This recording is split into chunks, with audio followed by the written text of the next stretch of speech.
Hello बच्चों, कैसे हो सभी लोग। बच्चों, हम लोग एक सीरीज को चला रहे हैं और ये सीरीज अपने यूपीपी री एग्ज़ाम से संबंधित है ना। और इसमें हम लोग जीएस का एक सेट देखते हैं, ठीक है। लगभग जो है अगर हम बात करें इसमें 38 37 क्वेश्चन रहते हैं। और इसी श्रृंखला को आगे बढ़ाते हुए आज हम लोग आ गए हैं प्रैक्टिस सेट नंबर 4 पर। कितने पर? प्रैक्टिस सेट नंबर 4 पर। इससे पहले की प्रैक्टिस सेट है वो आपके लिए चैनल पर मिल जाएंगे। और चैनल अगर अब तक आपने सब्सक्राइब नहीं किया है तो अभी सब्सक्राइब करें और बेहतर क्लास का जो है आप आनंद ले सकते हैं। ये वो क्वेश्चन है जो कहीं ना कहीं किसी ना किसी प्रश्न में पूछे गए हैं और यूपीपी के री एग्जाम में आने की संभावना भरपूर तरीके से बनी हुई है। और इसी कारण से इन क्वेश्चन को, इन प्रश्नों को शामिल किया गया है इस श्रृंखला के अंतर्गत। इसलिए एक भी क्वेश्चन को बिल्कुल भी जो है ध्यान पूर्वक रखना है, एक भी क्वेश्चन को मिस नहीं करना है। सारे के सारे क्वेश्चन आप जो है देखिए एक बार, और इस श्रृंखला के जितने भी क्वेश्चन है एक लयबद्ध तरीके से उसके साथ में चलते रहिए। देखो, अपना स्कोर जांचने की भी कोशिश किया करो। उसके लिए बात ये आती है कि करें कैसे। आखिरकार ये रिकॉर्डिंग क्लास है और इस क्लास में हम लोग अपना स्कोर जांचें कैसे, कैसे परखें हम लोग इसको। तो मेन चीज ये है कि आप एक रजिस्टर और पेन लेकर के बैठो। रजिस्टर पेन लेकर बैठने के बाद सारे नंबर लिख लो 1 से लेके 38 तक के। उसके बाद जैसे ही प्रश्न आपके सामने आता है उस प्रश्न का आंसर जो आपको पता है चारों ऑप्शन पढ़ने के बाद में वो लगा लो। जैसे ही प्रश्न का आंसर आपको पता चलेगा इतने समय बाद मेरे द्वारा आपको इसका सही आंसर बता दिया जाएगा। उसके बाद आपको खुद लास्ट में आप जोड़ लो कि आपके कितने आंसर सही गए और कितने गलत गए। इससे एनालिसिस भी होता रहेगा आपका। जो आपके क्वेश्चन गलत गए हैं, जिनका आंसर आपको ठीक से नहीं पता था, उनके आंसर भी क्या होने लगेंगे, अब धीरे धीरे ठीक होने लगेंगे। ठीक है, तो इस तरीके से काम जरूर करना है जिससे तैयारी को बेहतर अंजाम दिया जा सके। चलो बढ़ते हैं आगे। ठीक है, आज के पहले प्रश्न को देखते हैं।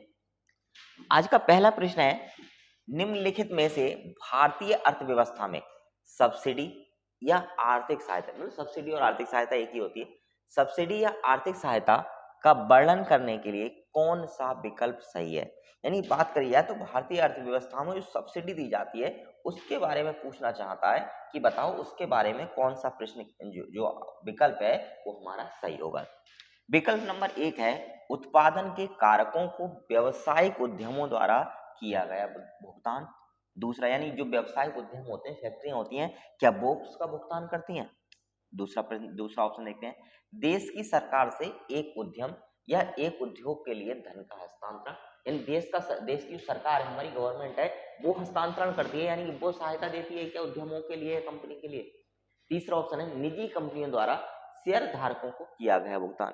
यानी जो निजी कंपनियां होती हैं, प्राइवेट कंपनियां होती हैं, उनके शेयर खरीदे जाते हैं और क्या जो कंपनियां होती हैं वो अपने शेयर धारकों को क्या करती हैं, भुगतान करती हैं, तो उसको हम लोग आर्थिक सहायता या सब्सिडी कहते हैं।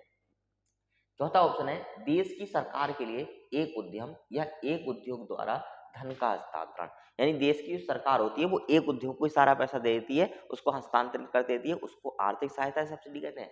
देखो, सही विकल्प की बात करी जाए तो विकल्प जो आपने अब तक लगा लिया होगा अपना विकल्प, और सही विकल्प जो है वो है अपना बी।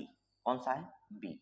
क्यों? देखो क्या कहना चाह रहा है, देश की सरकार से एक उद्यम या एक उद्योग के लिए धन का हस्तांतरण मतलब देने की बात कर रहा है। कैसे करके सब्सिडी दी कैसे जाती है, पहले थोड़ा सा इसको समझते हैं।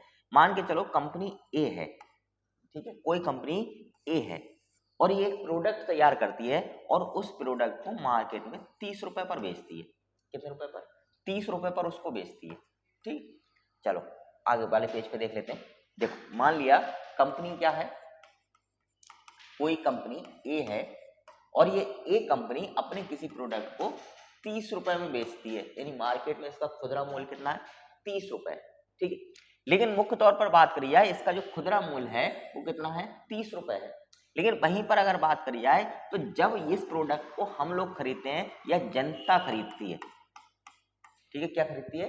जनता खरीदती है, तो मान लो जनता को 30 रुपए खुदरा मूल्य ना देकर कितना चुकाना पड़ता है? मात्र 15 रुपए चुकाना पड़ता है। कितना? मात्र 15 रुपए। यानी हम तुम लोग कितने में ले सकते हैं इस वस्तु को? 15 रुपए में ले सकते हैं। अब 15 रुपए में ली तो इसका मतलब जब वस्तु की कीमत 30 रुपए थी और हमें 15 रुपए मिल रही है तो क्या कंपनी घाटे में चली जाएगी? नहीं, कंपनी घाटे में नहीं जाती है। उसके लिए काम किया जाता है, उसके लिए सरकार उस कंपनी को, किसको? कंपनी ए को क्या करेगी? आर्थिक सहायता प्रदान करेगी। क्या करेगी? आर्थिक सहायता प्रदान करेगी, ठीक है। और इससे आर्थिक सहायता क्या होगी, मान लो सरकार ने कहा कि भैया 50% जो आर्थिक सहायता वो हम देंगे, तो कंपनी ने उसका मूल्य मार्केट से कितना उठाया, 15 रुपए उठाया। जितने प्रोडक्ट बटे उसका 50% जो बन रहा था मूल्य, वो सरकार क्या कर देगी, अपने पास से दे देगी। यानी सरकार जो करेगी वो अपना, ऐसे मान के चलो कि बाकी का जो 15 रुपया है वो सरकार कंपनी ए को दे देगी, ठीक है। और कंपनी हमसे 15 लेगी, 15 सरकार से लेगी, और उसका मूल्य कितना बन जाएगा, 30 का 30 बन जाएगा। और इसी को हम, इसी प्रकार की आर्थिक सहायता को हम लोग क्या बोलते हैं, सब्सिडी बोलते हैं, ठीक है। क्या बोलते हैं, इसी आर्थिक सहायता को सब्सिडी कहा जाता है, या सब्सिडी हम लोग इसको कहते हैं, ठीक है। तो क्लियर, एक बार ऑप्शन दोबारा से देख लो। ऑप्शन बी ये है, देश की सरकार से एक उद्यम या एक उद्योग के लिए धन का हस्तांतरण क्या कहलाता है, तो आर्थिक सहायता या सब्सिडी कहलाती है। क्लियर हो गया पहला ऑप्शन। चलो बढ़ते हैं अगले प्रश्न की ओर। प्रश्न नंबर 2 है, भारतीय संविधान में अनुसूचियों की कुल कितनी संख्या। यानी प्रश्न क्या जाना जाता है कि जो भारतीय संविधान है, हमारा संविधान है, उस संविधान में अनुसूचियों की संख्या कितनी है। तो ध्यान रखेंगे, अनुसूचियों की जो संख्या शामिल की गई है, ऑप्शन ए पर दिया है 13 अनुसूचियां, ऑप्शन बी है 10 अनुसूचियां, ऑप्शन सी है 12 अनुसूचियां, ऑप्शन डी है 14 अनुसूचियां। तो ध्यान रखेंगे, इसमें जो सही आंसर होगा वो होगा हमारा सी। वर्तमान समय की बात करी जाए तो वर्तमान समय में भारत का जो संविधान है, हमारा जो संविधान है, इसमें अनुसूचियों की संख्या कितनी है, तो अनुसूचियों की संख्या है 12। कितनी है, 12। बढ़ते हैं अगले प्रश्न की ओर।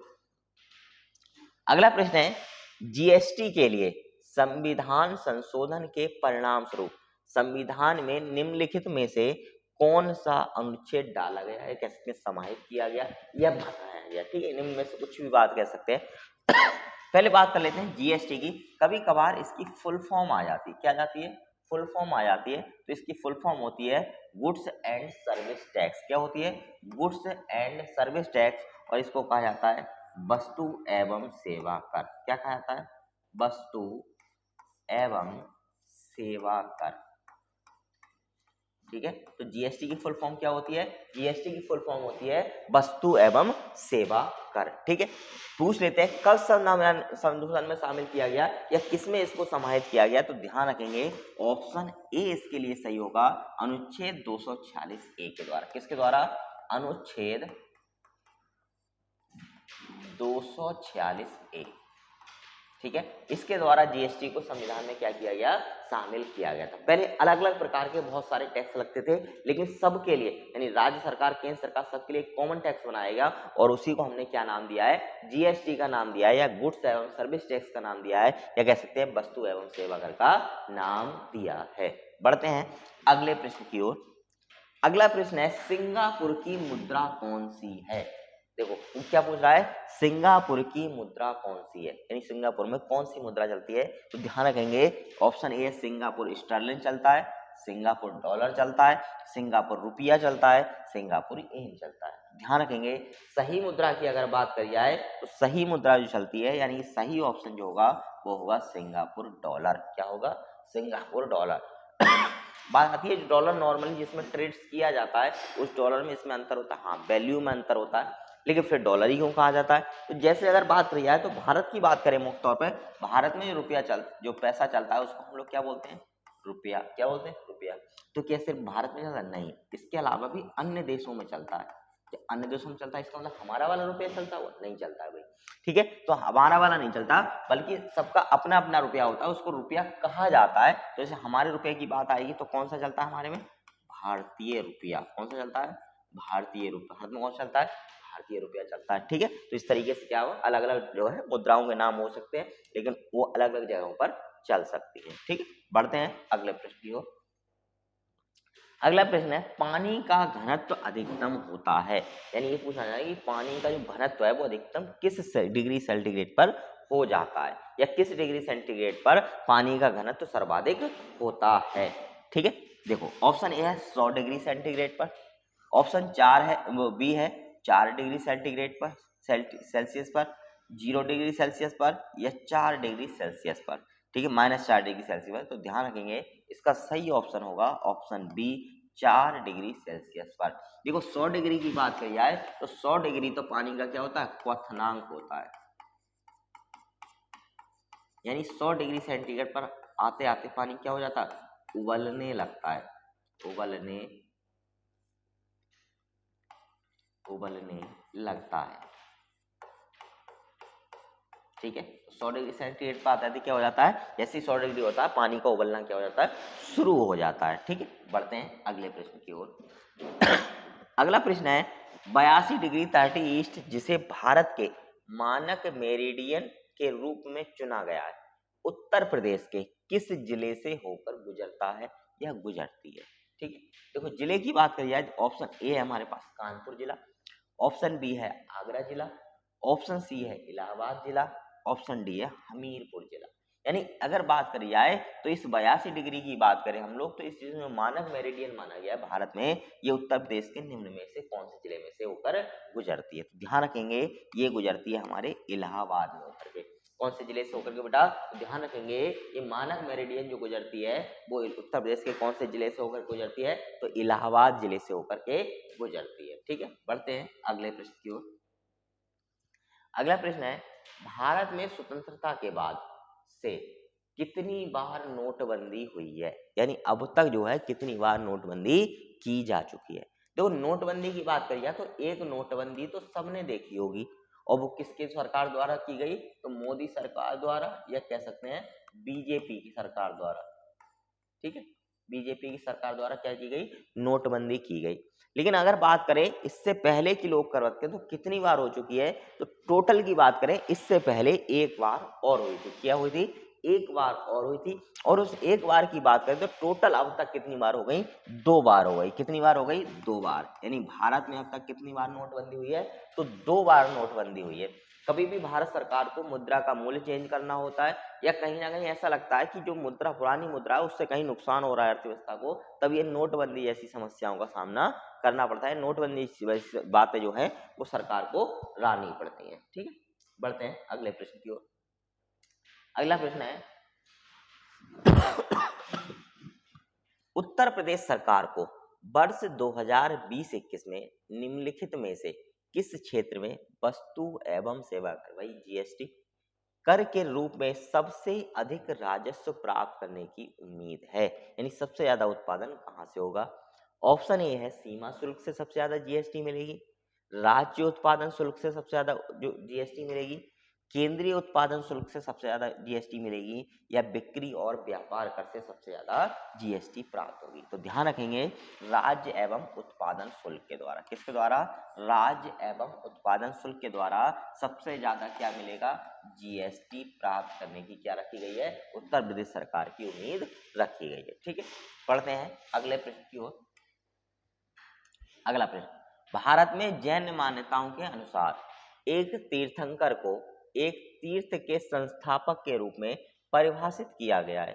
24 तीर्थंकरों में से पहले कौन है, यानी ये पूछना चाह रहा है कि जैन धर्म जो हुआ, कौन सा धर्म, जैन धर्म, और इस जैन धर्म में जो है जो सबसे श्रेष्ठ व्यक्ति थे वो कौन कहलाए, तीर्थंकर कहलाए।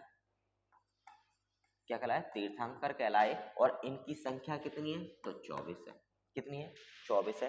तो ये पूछना चाह रहा है कि इसमें सबसे पहले कौन से थे, यानी पहले तीर्थंकर कौन से थे, लॉर्ड महावीर थे, पार्श्वनाथ थे, ऋषभनाथ थे, या अभिनंदनाथ थे। ठीक है, इनके बारे में पूछ रहा है, तो ध्यान रखेंगे पहले तीर्थकर जो थे वो ऋषभ देव या ऋषभनाथ हुआ करते थे। कौन हुआ करते थे, ऋषभ देव या ऋषभनाथ हुआ करते थे। भाई लॉर्ड महावीर की बात करें तो ये कहलाए 24वें तीर्थकर, या कह सकते हैं जैन धर्म के अंतिम तीर्थकर, अंतिम तीर्थंकर। ठीक है, तो क्या कहलाए, 24 में अंतिम तीर्थंकर कौन कहलाए, लॉर्ड महावीर या महावीर स्वामी जी को ये जो है अंतिम माना गया। और पहले कौन माने गए, तो ऋषभनाथ या ऋषभ देव को इसमें पहला तीर्थंकर माना गया है। ठीक है, बढ़ते हैं अगले प्रश्न की ओर। नेक्स्ट प्रश्न है पुलिस अनुसंधान एवं बाल एवं विकास ब्यूरो के तत्वाधान में निम्नलिखित में से कौन सा संस्थान स्थापित किया गया था। ऑप्शन ए सरदार वल्लभ भाई पटेल राष्ट्रीय पुलिस अकादमी, ऑप्शन बी केंद्रीय पुलिस प्रशिक्षण अकादमी, ऑप्शन सी राष्ट्रीय जांच एजेंसी और ऑप्शन डी आंतरिक सुरक्षा अकादमी।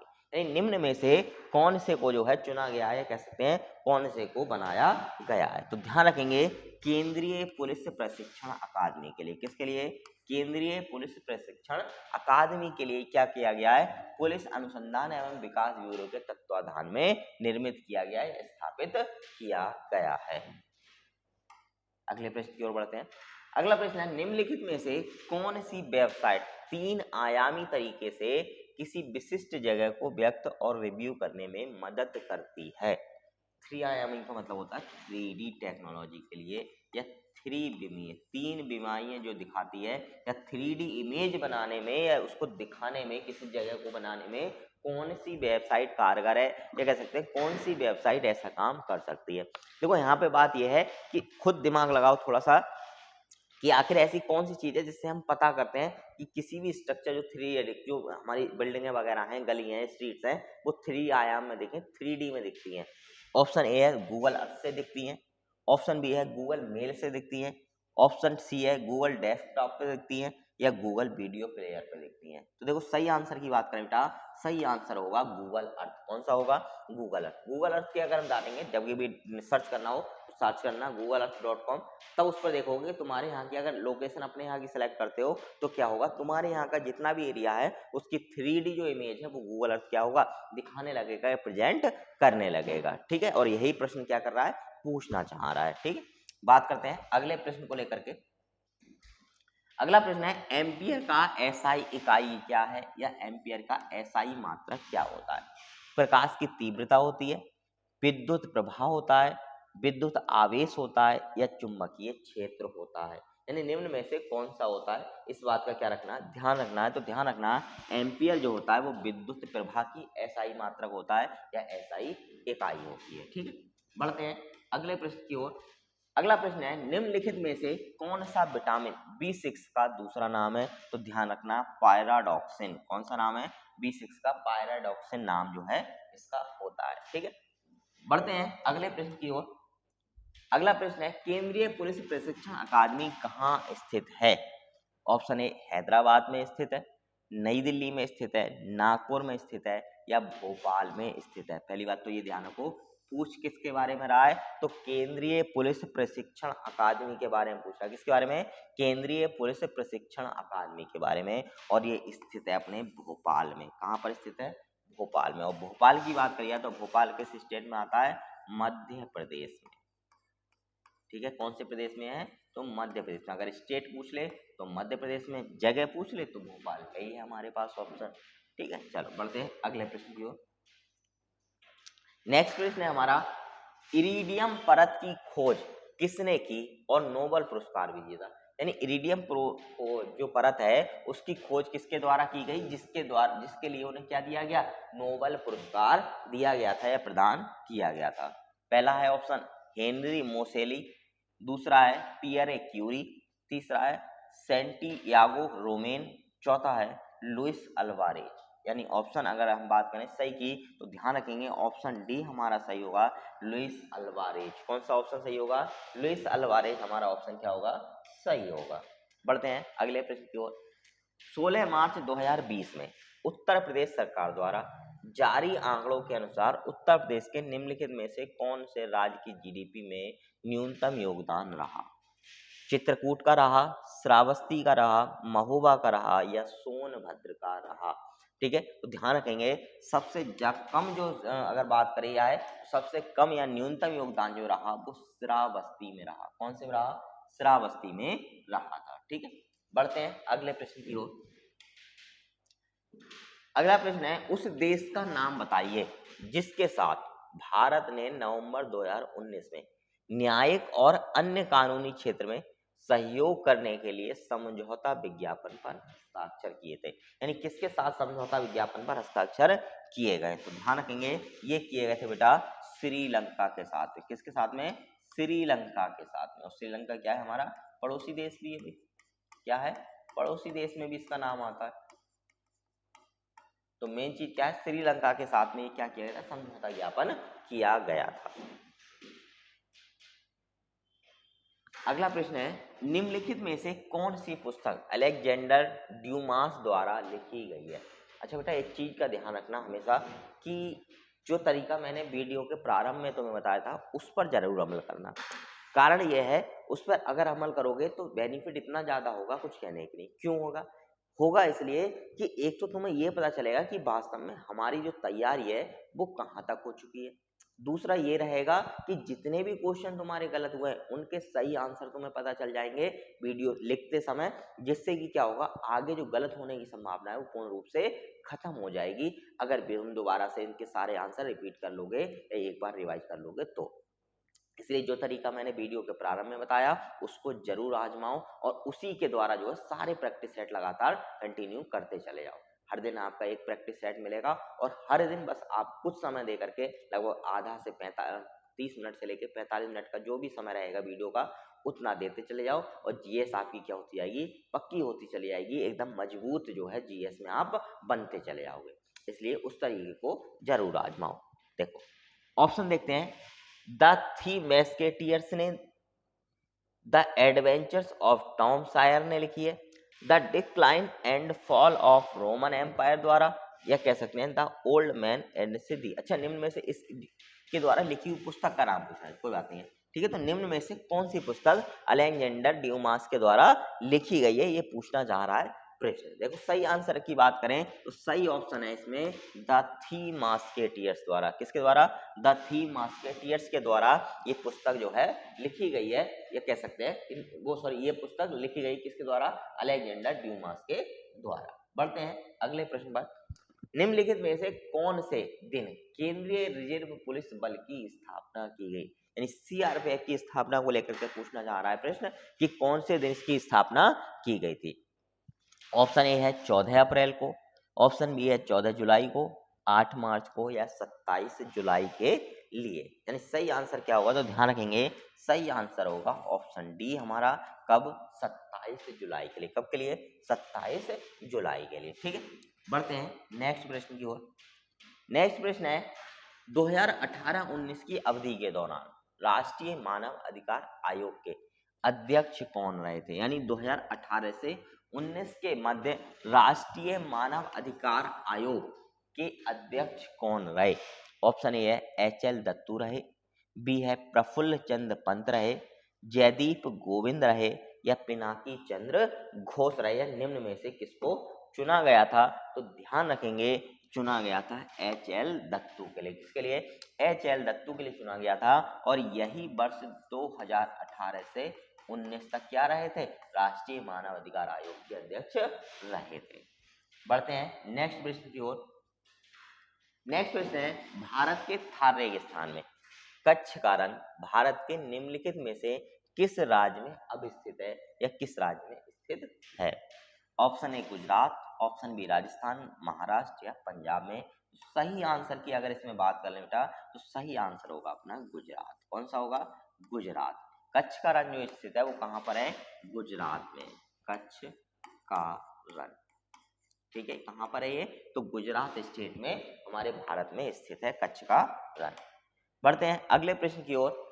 अगला प्रश्न है ब्रिटिश सरकार द्वारा वर्ष 1927 में भारत में साइमन कमीशन भेजा गया था, उसका उद्देश्य क्या था, यानी साइमन कमीशन आखिरकार आया क्यों था, क्यों इसके लिए साइमन कमीशन को लाया गया या हमारे यहाँ साइमन कमीशन आया। ऑप्शन ए असहयोग आंदोलन पर कार्रवाई करने के लिए, ऑप्शन बी हिंदू और मुस्लिम के बीच विवादों को हल करने के लिए, ऑप्शन सी भारत सरकार की संरचना में सुधारों के सुझाव हेतु, और ऑप्शन डी है असहयोग आंदोलन के प्रभाव का विश्लेषण करने के लिए। ठीक है, देखो मुख्य तौर पर बात करी जाए इसमें तो ध्यान रखेंगे हम लोग ये आया था भारत सरकार की संरचना में सुधार करने के, इसके लिए भारत सरकार की संरचना में सुधार करने के लिए भारत में जो है साइमन कमीशन लाया गया था। ठीक है, अगले प्रश्न की बात करें। अगला प्रश्न हमारा निम्नलिखित में से कौन सा प्रथम कंप्यूटर वायरस था। Option A I love you था, ऑप्शन बी ब्लास्टर था, ऑप्शन सी सेंसर था, ऑप्शन डी क्रीपर था। देखो फर्स्ट वायरस की बात करी जाए या प्रथम कंप्यूटर वायरस की बात करी जाए तो इसका सही जवाब होगा क्रीपर। कौन सा होगा? क्रीपर, और क्रीपर ही पहला कंप्यूटर वायरस बनाया गया था। वायरस होते क्या है? वायरस ये होते हैं जो हमारी मर्जी के बिना हमारे सिस्टम में पहुंच जाते हैं और हमारी मर्जी के बिना बहुत सारी फाइलों को रिजेक्ट कर देते हैं, डिलीट कर देते हैं, खारिज कर देते हैं, या सिस्टम को पूर्ण रूप से हैंग कर देते हैं। वो सारे के सारे क्या कहलाते हैं? वायरस कहलाते हैं। ठीक है, आगे बात करते हैं नेक्स्ट क्वेश्चन पर। अगला क्वेश्चन है, भारत के निम्नलिखित में से कि पूर्व प्रधानमंत्री द्वारा डिस्कवरी ऑफ इंडिया पुस्तक लिखी गई। ठीक है, यानी डिस्कवरी ऑफ इंडिया के लेखक कौन है, कौन से प्रधानमंत्री, यह प्रश्न जो है पूछना जा रहा है। Option A Rajiv Gandhi, option B Lal Bahadur Shastri ji, option C Indira Gandhi, और ऑप्शन डी पंडित जवाहरलाल नेहरू। तो ध्यान रखो बच्चों, जो डिस्कवरी ऑफ इंडिया नामक पुस्तक है, भारत की खोज नामक पुस्तक है, वो किसकी है? तो ये पुस्तक है पंडित जवाहरलाल नेहरू जी। किसकी है? हमारे देश के प्रथम प्रधानमंत्री। ये क्या है? देश के प्रथम प्रधानमंत्री। ठीक है, कौन? पंडित जवाहरलाल नेहरू जी। और इनके द्वारा ही कौन सी पुस्तक लिखी गई है? तो डिस्कवरी ऑफ इंडिया नामक पुस्तक इनके द्वारा ही लिखी गई है, यह इनके द्वारा रचित है। बढ़ते हैं अगले प्रश्न की ओर। अगला प्रश्न है, किसने विल्मिंगटन को प्रथम विश्व द्वितीय हेरिटेज सिटी के रूप में घोषित किया है? ठीक है, किसने किया है? तो बराक ओबामा ने किया है, डोनाल्ड ट्रंप ने किया है, व्लादिमीर पुतिन ने किया है, स्कॉट मॉरिसन ने किया है। सही आंसर होगा डोनाल्ड ट्रंप के द्वारा। किसके द्वारा? डोनाल्ड ट्रंप के द्वारा ही क्या किया गया है? विलिंगटन के लिए क्या किया गया? प्रथम विश्व युद्ध तथा द्वितीय हेरिटेज सिटी के रूप में इसको घोषित किया गया है या स्थापित किया गया है। ठीक है, बढ़ते हैं नेक्स्ट प्रश्न की ओर। अगला प्रश्न है, निम्नलिखित में से किस क्षेत्र में अवशिष्ट उपलब्धियों के लिए पुलित्जर पुरस्कार दिया जाता है? यानी प्रश्न ये पूछना जा रहा है, ये पुलित्जर पुरस्कार है वो किसके लिए दिया जाता है या किस क्षेत्र में दिया जाता है? खेल में दिया जाता है, औषधि में दिया जाता है, पत्रकारिता में दिया जाता है, या फोटोग्राफी में दिया जाता है? तो ध्यान रखेंगे, ये दिया जाता है पत्रकारिता के लिए। किसके लिए? बेस्ट पत्रकार के लिए पुरस्कार, पुलित्जर पुरस्कार दिया जाता है। तो क्षेत्र कौन सा होता है? पत्रकारिता के क्षेत्र में पुलित्जर पुरस्कार से सम्मानित किया जाता है। नेक्स्ट प्रश्न है, निम्नलिखित में से कौन UPZA और LR अधिनियम का सबसे उपयुक्त पूर्ण रूप है? यानी फुल फॉर्म पूछना चाह रहा है UPZA की और LR की। ठीक है, ऑप्शन ए है उत्तर प्रदेश जिला प्रशासन और भूमि सुधार अधिनियम 1950, उत्तर प्रदेश जिला प्रशासन और भूमि राजस्व अधिनियम 1950, उत्तर प्रदेश जिम्मेदारी उन्मूलन और भूमि सुधार अधिनियम 1950, उत्तर प्रदेश जिम्मेदारी उन्मूलन और भूमि राजस्व अधिनियम 1950। यानी कहना चाह रहा है कि निम्न में से कौन सा आंसर सही होगा? तो ध्यान रखना, उत्तर प्रदेश जिम्मेदारी उन्मूलन और भूमि सुधार अधिनियम 1950 क्या होगा? इसका सही आंसर या राइट आंसर होगा। ठीक है, बढ़ते हैं अगले प्रश्न की ओर। अगला प्रश्न है, उत्तर प्रदेश में जिला मजिस्ट्रेट नियुक्त करने वाला प्राधिकरण निम्न में से कौन सा है? यानी कौन जो है जिला मजिस्ट्रेट को नियुक्त करता है?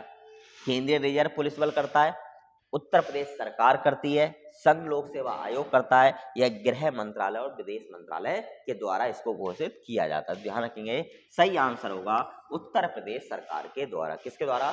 उत्तर प्रदेश सरकार के द्वारा इनको नियुक्त किया जाता है। अगला प्रश्न, आंतरिक सुरक्षा विभाग निम्नलिखित में से किस मंत्रालय के अंतर्गत काम करता है? गृह मंत्रालय के, रक्षा मंत्रालय के, संसदीय कार्य मंत्रालय के, और गृह मंत्रालय तथा विदेश मंत्रालय दोनों के अंतर्गत। तो ध्यान रखेंगे, ये कार्य करता है गृह मंत्रालय के अंतर्गत। किसके अंतर्गत? गृह मंत्रालय के अंतर्गत ये क्या करता है? बहुत ज्यादा वर्क करता है या कार्य करता है। अगले प्रश्न की बात करते हैं, राष्ट्रीय मानव अधिकार आयोग के 15वें महासचिव निम्न में से कौन है? HL दत्तू हैं, प्रफुल्ल चंद्र पंत हैं, जयदीप गोविंद हैं, ज्ञानेश्वर महादेव फुले हैं। ठीक है, तो सही आंसर की अगर इसमें बात कर लिया है, सही आंसर होगा हमारा सी जयदीप गोविंद। कौन होंगे? जयदीप गोविंद। कौन है ये? राष्ट्रीय मानव अधिकार आयोग के 15वें महासचिव है। कौन है? 15वें महासचिव है। बढ़ते हैं नेक्स्ट प्रश्न की ओर। अगला प्रश्न है, निम्नलिखित विकल्प में से वह एकमात्र देश कौन सा है जिसके साथ भारत एक प्रचलित प्रिफरेंशियल ट्रेड एग्रीमेंट यानी PTA के साथ जो है समझौता किया गया है? अफगानिस्तान के साथ में, पाकिस्तान के साथ में, तुर्की के साथ में, या क्रोएशिया के साथ में। या निम्न में से कौन से की बात करी जाए तो इसका सही ऑप्शन होगा ऑप्शन ए यानी अफगानिस्तान। कौन सा ऑप्शन? अफगानिस्तान इसका राइट आंसर होगा। अगला प्रश्न है निम्नलिखित में से कौन सा बल गंगाधर तिलक द्वारा किया गया साहित्यिक कार्य था? Dawn of the Vedas, the Orion, young India, the call to young India. इन निम्न में से कौन सा है? तो सही आंसर की अगर हम बात कर ले इसमें सही आंसर होगा हमारा द ओरियन। कौन सा होगा? द ओरियन हमारा क्या होगा इसमें राइट आंसर या सही आंसर होगा। अगले प्रश्न की बात करते हैं। हाइड्रोग्राफी के क्षेत्र में सहयोग के लिए निम्नलिखित में से किस देश ने भारत के साथ समझौता ज्ञापन किया है? यानी हाइड्रोग्राफी के क्षेत्र में भारत के साथ कदम से कदम मिलाने के लिए कौन सा देश तत्पर है? कौन से देश ने क्या करें एग्रीमेंट साइन किए हैं, समझौता किया गया है, ये पूछना चाहता है। ऑप्शन ए है श्रीलंका के साथ में, ऑप्शन बी है बांग्लादेश के साथ में, ऑप्शन सी है मालदीव के साथ में और ऑप्शन डी है पाकिस्तान के साथ में। तो सही ऑप्शन इसका होगा मालदीव। किसके साथ किया गया है हाइड्रोग्राफी क्षेत्र में सहयोग? तो मालदीव के साथ में सहयोग करने की बात कही गई है। नेक्स्ट प्रश्न है योग का वर्णन निम्नलिखित में से किस वेद में किया गया है? यानी वेद का वर्णन किस में मिलता है? ठीक है, किस वेद में मिलता है योग का वर्णन? सामवेद में, अथर्ववेद में, ऋग्वेद में, यजुर्वेद में। तो ये चारों वेद दिए गए हैं। वेदों की संख्या कितनी है? 4 ही है, लेकिन योग का जो वर्णन मिलता है वो हमें किस में मिलता है? ऋग्वेद में प्राप्त होता है। किस में प्राप्त होता है बेटा? ऋग्वेद में हमें योग का वर्णन जो है वो प्राप्त होता है या योग का वर्णन मिलता है।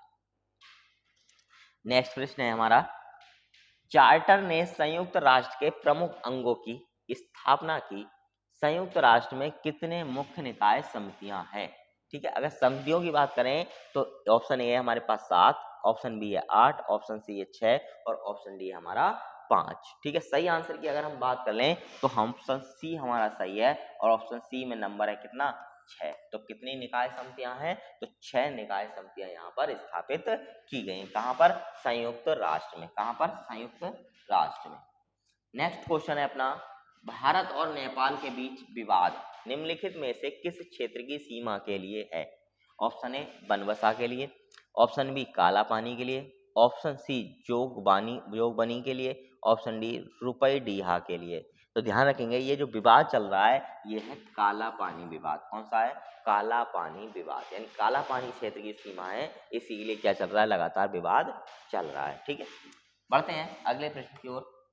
अगला और अंतिम प्रश्न है आज का महिला और बाल विकास मंत्रालय के अनुसार निम्नलिखित में से कौन सा विकल्प महिला सशक्तिकरण कार्यक्रमों का हिस्सा बनने वाली योजना के संदर्भ में गलत है?